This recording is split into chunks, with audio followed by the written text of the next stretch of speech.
Karimnagar municipal corporation రాజకీయాలు క్షణక్షణం ఉత్కంఠ రేకెత్తిస్తున్నాయి. 2 రోజుల క్రితం బీజేపీలో చేరిన ఫార్వర్డ్ బ్లాక్ కార్పొరేటర్ సాయి జ్యోతి చుట్టూ ప్రస్తుతం అందరి ఫోకస్ నెలకొంది. తాను ఎవరికి మద్దతిచ్చేది సోమవారం చెబుతానని ఆమె అంటున్నారు. ప్రత్యేకంగా వీడియో విడుదల చేశారామె. తన వాహనానికి ఎవరు అడ్డు వచ్చినా పోలీస్ కేసు పెడతానని, తన ఆరోగ్యం బాగోలేక తమ ఊరికి వెళ్తున్నట్లు చెప్పారు. తన ఇంటి ముందు గొడవ చేయటం కరెక్ట్ కాదన్నారు.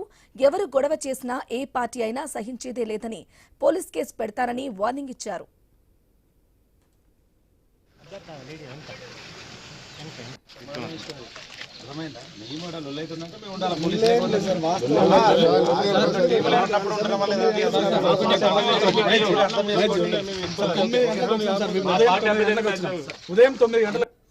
అందరికీ నమస్కారం. నా పేరు విప్పల సాయి జ్యోతి. నా పిల్లలకి ఆరోగ్యం బాగాలేక నేను వేరే ఊరికి వెళ్తున్నాను. రేపు 16వ తారీఖున జరిగే మేయర్ ఎలక్షన్స్లో నాకు నచ్చిన వారికి నేను ఓటేసుకుంటాను. ఇప్పుడు నా ఓన్ వెహికల్లోనే నేను వెళ్తున్నాను. నా వెహికల్కి ఎవరు అడ్డొచ్చినా నేను పోలీస్ స్టేషన్లో కంప్లైంట్ చేస్తాను. ఇంకొకటి, మా ఇంటి ముందు చాలా ఇష్యూ చేస్తున్నారు. దయచేసి మా ఇంటి ముందు ఎవరు లేకుండా వెళ్ళిపోండి. ఎవరైనా ఇబ్బంది పెడితే నేను పోలీస్ కంప్లైంట్ ఇస్తాను. దయచేసి అర్థం చేసుకోండి ప్లీజ్.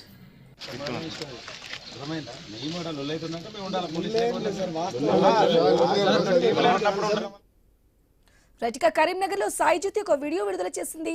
తన వాహనానికి ఎవరు అడ్డొచ్చినా పోలీస్ కేసు పెడతారని వార్నింగ్ కూడా ఇచ్చారు. ఇదే విషయానికి సంబంధించి లేటెస్ట్ అప్డేట్స్ అందించడానికి మా ప్రతినిధి ప్రశాంత్ ఫోన్ ద్వారా అందిస్తారు. ప్రశాంత్. రైట్ బ్రాహ్మణి, మీరు అన్నట్టుగా కరీంనగర్ కార్పొరేషన్ కి సంబంధించి క్షణక్షణం ఉత్కంఠనే రేపుతా ఉంది. క్లైమాక్స్ తలపిస్తుంది. సినిమా క్లైమాక్స్ ఎలా ఉంటుందో ఆ విధంగానే తలపిస్తుంది. ఎందుకంటే అంత కథ సుఖాంతమైంది. ఇక మేయర్ పూర్తిగా బీజేపీ వైపు వెళ్లిపోయింది అనుకున్న నేపథ్యంలో అసలు మ్యాజిక్ ఫిగర్ రాలేదు, కోరం నిండలేదు అంటూ కూడా పొన్నం ప్రభాకర్ చేసిన హాట్ కామెంట్స్ కి సంబంధించి ఇక దానికి బలం చేకూరుతున్నట్టుగానే కార్పొరేటర్ సాయి జ్యోతి కూడా ఖచ్చితంగా నేను ఏ పార్టీకి మద్దతు ఇస్తాననేది ఇప్పటికే ఫార్వర్డ్ బ్లాక్ నుండి ఆమె బండి సంజయ్ వర్గంగా నిన్న వెళ్లి బండి సంజయ్ తో ములాఖాత్ అయ్యి ఇక పార్టీలో జాయిన్ కాబోతున్నానది కూడా చెప్పడం ఒకంత అయితే, ఈ రోజు ఖచ్చితంగా కాంగ్రెస్ పార్టీకి సంబంధించిన నాయకులు కొంతమంది ఉదయమే ఆమె దగ్గరికి వెళ్లి ఈ పార్టీకి మద్దతు ఇవ్వాలనేది కోరిరనేది కూడా ప్రధానంగా బీజేపీ నాయకులు ఆరోపిస్తా ఉన్నారు. ఆమె నేను ఏ పార్టీకి మద్దతు ఇస్తాను, ఏం చేస్తాను అనేది రేపు అంటే సోమవారం రోజు నేను ఖచ్చితంగా మేయర్ ఎవరు అవుతారు, లేకపోతే నేను ఎవరికి మద్దతు ఇస్తాననేదని రేపే చెప్తాననేది చెప్పడంతో ఒక్కసారిగా పొన్నం ప్రభాకర్ మాటలకి ఇక బలం చేకూరినట్టు అయిపోయింది. ఖచ్చితంగా